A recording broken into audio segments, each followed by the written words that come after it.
Queremos saudar a cada um dos nossos amigos e irmãos que nos acompanham a cada dia através dos estudos da Palavra de Deus e queremos saudar a todos com a paz do Senhor Jesus. Estamos felizes porque mais uma vez nos encontramos para este estudo. Oremos. Santo Deus e eterno Pai que estás nos céus, aqui estamos novamente junto com os nossos amigos e irmãos para estudarmos a Tua Palavra.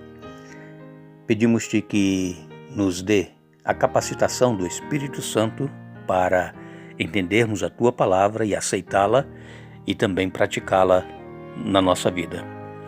Mais uma vez pedimos uma bênção especial sobre cada amigo que nos ouve através das rádios web, Rádio Viva FM, a Rádio G7 Life e também pelos canais que nós temos na mídia que divulgam a Tua Palavra, aqueles que nos acompanham através do WhatsApp, do YouTube, no canal Hora Tranquila, que cada um, ó Deus, que nos pedem orações, sejam abençoados por Ti e que saibam que Tu és o Deus que tem o poder para nos perdoar e para nos transformar e para nos fazer vitoriosos. Te pedimos agradecidos em nome de Jesus.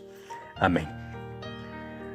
Ontem nós falamos a respeito do dom de línguas que os apóstolos receberam.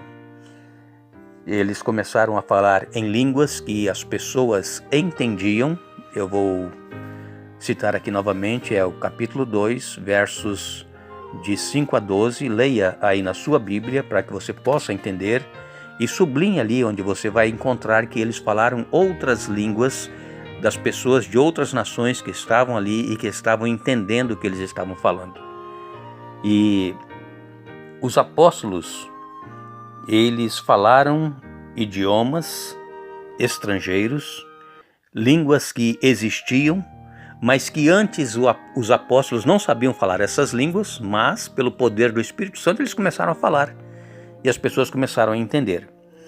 E é evidente que os apóstolos estavam falando em idiomas diferentes, conforme nós citamos aqui, Atos 2, de 5 a 12. E o milagre era que aqueles simples homens galileus, agora eles podiam falar idiomas que até poucas horas antes eles não conheciam.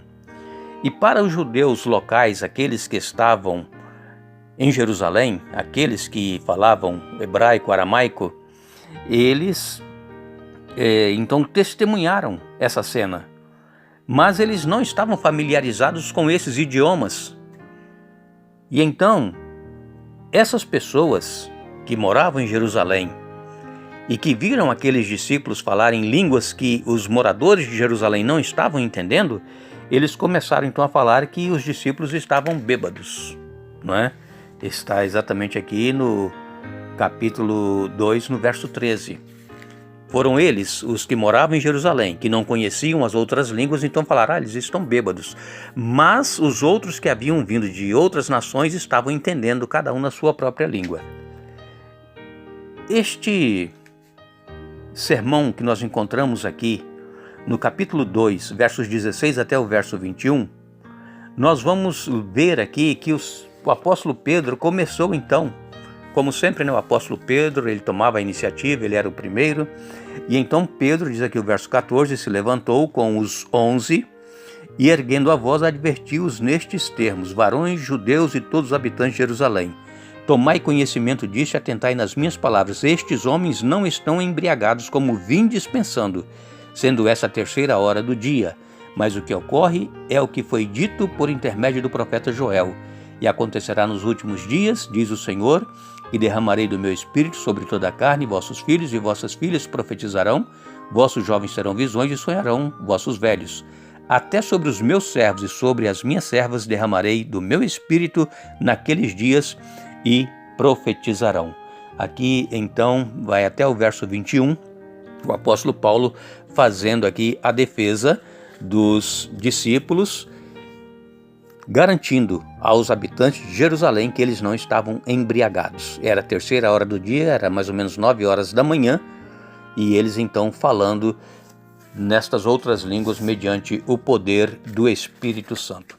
E a palavra de Deus, amigos e irmãos, ela nos diz claramente, por exemplo, Atos 2,17, vejam aqui o que diz a palavra de Deus. Atos 2, verso 17. E acontecerá nos últimos dias, diz o Senhor, que derramarei do meu espírito sobre toda a carne. Vossos filhos e vossas filhas profetizarão, vossos jovens terão visões e sonharão vossos velhos.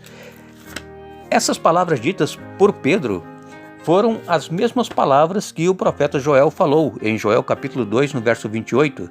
E acontecerá depois que derramarei o meu espírito sobre toda a carne, vossos filhos e vossas filhas profetizarão, vossos velhos sonharão e vossos jovens terão visões. Então aqui estava se confirmando o derramamento do Espírito Santo sobre aqueles que estavam buscando.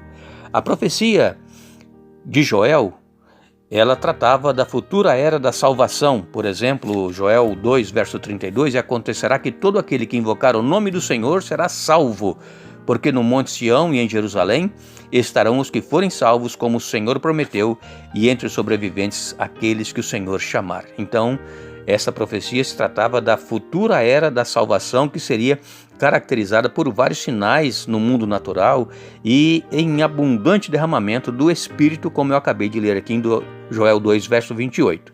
Nós temos em Atos capítulo 2, verso 22 a 32, eu não vou ler todos estes versículos porque são muitos, mas leia aí na sua Bíblia, Atos capítulo 2, versos 22 a 32, nós vemos aqui o apóstolo Paulo então fazendo o seu sermão e falando a respeito da ressurreição de Jesus.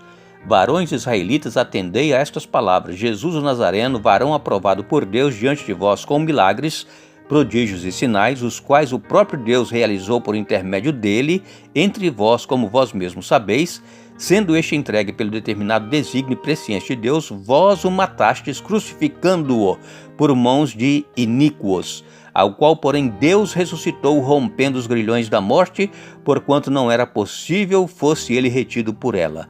Então você continua lendo ali até o verso 32 do capítulo 2, e vamos ver aqui que o apóstolo Pedro, ele destaca aqui a ressurreição de Jesus. Ele foi morto pelos próprios judeus e os romanos que ali moravam, em Jerusalém.